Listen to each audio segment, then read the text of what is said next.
Hello friends, welcome back to my channel Deepa nursing classes. आज का हमारा टॉपिक है हीमोफीलिया। हम हीमोफीलिया से रिलेटेड क्वेश्चन सॉल्व करेंगे। First question is inherited sex linked bleeding disorder is. Answer is haemophilia. Question में पूछा गया है कि सेक्स लिंक्ड होगा जो ब्लीडिंग डिसऑर्डर होता है वो कौन सा होता है, तो वो आंसर हो जाएगा हमारा हीमोफीलिया। हीमोफीलिया में जो एक्स क्रोमोसोम रहते हैं उसका ब्लीडिंग डिसऑर्डर होता है। सेकंड क्वेश्चन है haemophilia is associated with. Answer is x chromosome.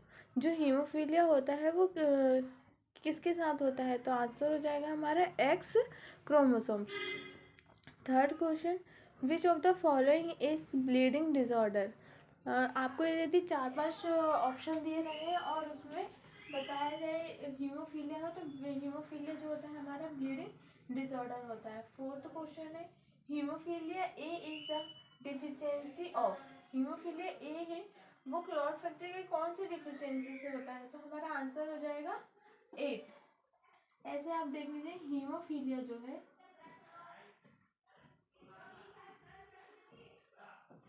ये 3 टाइप का होता है, A B C.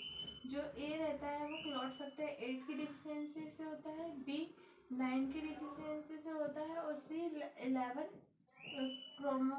Clot factor की डिफिशियंसी से होता है। ये क्वेश्चन में कई बार एग्जाम में पूछा गया है। फिफ्थ क्वेश्चन है haemophilia B is a deficiency of. Haemophilia जो बी होता है वो किसकी डिफिशियंसी से होता है, तो हमारा आंसर हो जाएगा फैक्टर 9।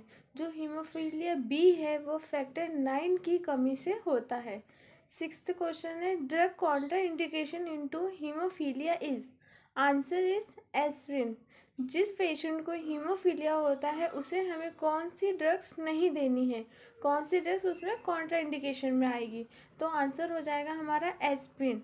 एस्पिरिन आंसर हमारा इसलिए है क्योंकि जो हीमोफीलिया डिसीज़ है उसमें जो क्लोटिंग फैक्टर है वो इंक्रीज हो जाता है, मतलब ब्लड जल्दी क्लॉट नहीं होता है, और जो एस्पिरिन रहता है वो भी ब्लड को पतला करता है, उससे जल्दी क्लॉट नहीं होने देता है। तो जब जिस पेशेंट को हीमोफीलिया है उसका ऑलरेडी ही ब्लड क्लॉट नहीं हो रहा है और ऐसे कंडीशन में हम यदि उसे एस्पिरिन दे देंगे तो उसका ब्लड और क्लॉट नहीं होगा, जिससे कि और ज़्यादा कॉम्प्लिकेशन क्रिएट होंगे, इसलिए कॉन्ट्रा इंडिकेशन ड्रग्स में आ जाएगा एस्पिरिन। सेवन्थ क्वेश्चन है which is the most common factor of child haemophilia. किसी चाइल्ड को जब हीमोफीलिया रहता है तो कौन सा फैक्टर है जो मोस्ट कॉमनली उसमें देखा जाता है, तो आंसर हो जाएगा हमारा ब्रशिंग। एट्थ क्वेश्चन है the nurse would expect which abnormal laboratory report into child with haemophilia.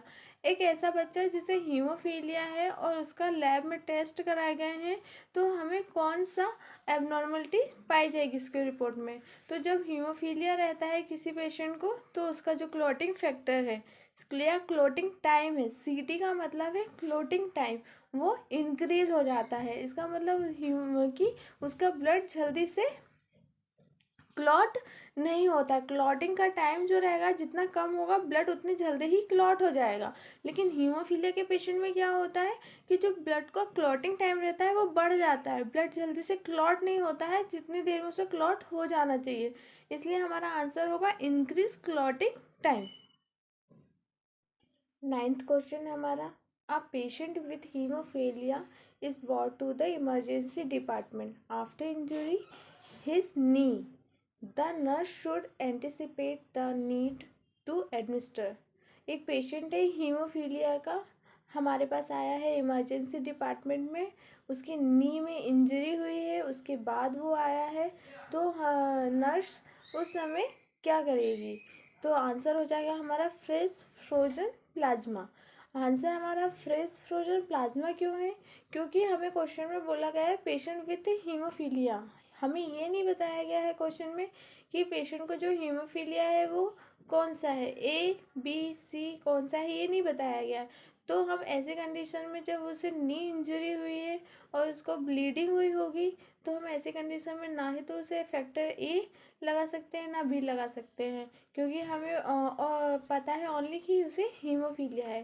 तो ऐसे कंडीशन में हम उसे फ्रेश फ्रोजन प्लाज्मा एडमिनिस्टर करेंगे, क्योंकि जो फ्रेश फ्रोजन प्लाज्मा होता है इसमें सारे क्लॉटिंग फैक्टर पाए जाते हैं, इसलिए आंसर हो जाएगा हमारा fresh frozen plasma. 10th question है, the following is the most frequent classic site of internal bleeding associated with hemophilia. Hemophilia का जो पेशेंट रहता है उसमें मोस्ट कॉमनली कौन सी साइट होती है जहाँ पे इंटरनल ब्लीडिंग पाई जाती है? तो आंसर होगा हमारा जॉइंट कैविटी, और जॉइंट कैविटी में भी सबसे पहले नी जॉइंट में ब्लीडिंग पाई जाती है।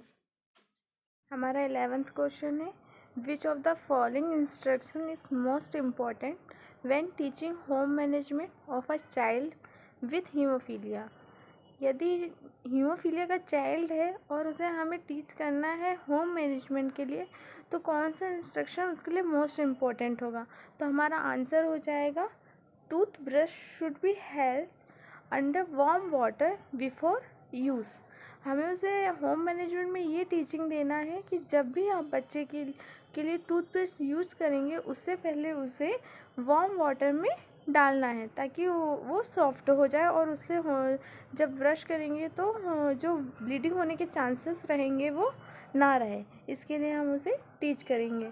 12th क्वेश्चन है, which of the following is a safe game for a child with haemophilia. एक हीमोफीलिया का चाइल्ड है, उसके लिए सबसे सेफ गेम कौन सा होगा? तो हमारा आंसर हो जाएगा स्विमिंग, क्योंकि स्विमिंग एक ऐसा गेम है जिसमें उसे इंजरी होने के चांसेस नहीं है, और हीमोफीलिया के पेशेंट को यदि इंजरी हो जाती है तो उसका ब्लड रुकता नहीं है, इसलिए हमारा आंसर रहेगा उसके लिए सबसे सेफ गेम है स्विमिंग।